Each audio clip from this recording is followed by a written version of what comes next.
સુરત મહાનગરપાલિકા દ્વારા દર વર્ષની જેમ આ વર્ષે પણ અડાજણ રિવરફ્રન્ટ ગ્રાઉન્ડ ખાતે આંતરરાષ્ટ્રીય કાઇટ ફેસ્ટિવલનું આયોજન કરાયું હતું, જેમાં દેશ વિદેશના 97 પતંગબાજોએ ભાગ લીધો હતો। સુરત મહાનગરપાલિકા દ્વારા દર વર્ષની જેમ આ વર્ષે પણ આંતરરાષ્ટ્રીય કાઇટ ફેસ્ટિવલનું આયોજન કરાયું હતું। સુરત શહેરના આંગણે અડાજણ રિવરફ્રન્ટ ગ્રાઉન્ડ ખાતે સવારે 9 થી 5 વાગ્યા દરમિયાન શહેરની ઉત્સવ પ્રિય અને પતંગ પ્રિય જનતા માટે આંતરરાષ્ટ્રીય પતંગ મહોત્સવનું આયોજન કરાયું હતું। ફરી એક વખત વિદેશી પતંગબાજો સુરતની ધરતી ઉપર જોવા મળ્યા હતા। દેશ વિદેશના 97 જેટલા પતંગબાજોએ આ ફેસ્ટિવલમાં ભાગ લીધો હતો અને અવનવી પતંગો ઉડાડી કાઇટ ફેસ્ટિવલની મજા માણી હતી।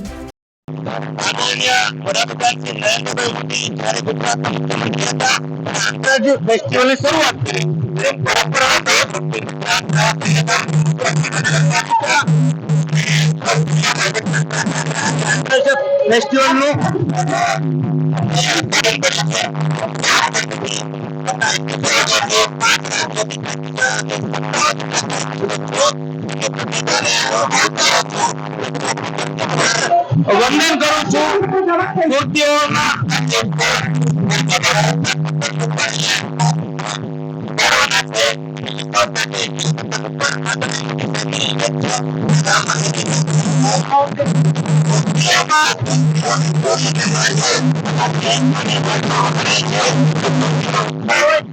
आज विस्तार में धरती पर उभा है रांदेर विस्तार में पतंगो तो विविध कंट्रीओ में जाए छे એટલે કુર્તીઓને આનાથી રોજીરોટી પણ મળી રહે છે એટલે કાઇટ ફેસ્ટિવલમાં કુર્તીઓનો ઉત્સાહ બમણો થઈ જાય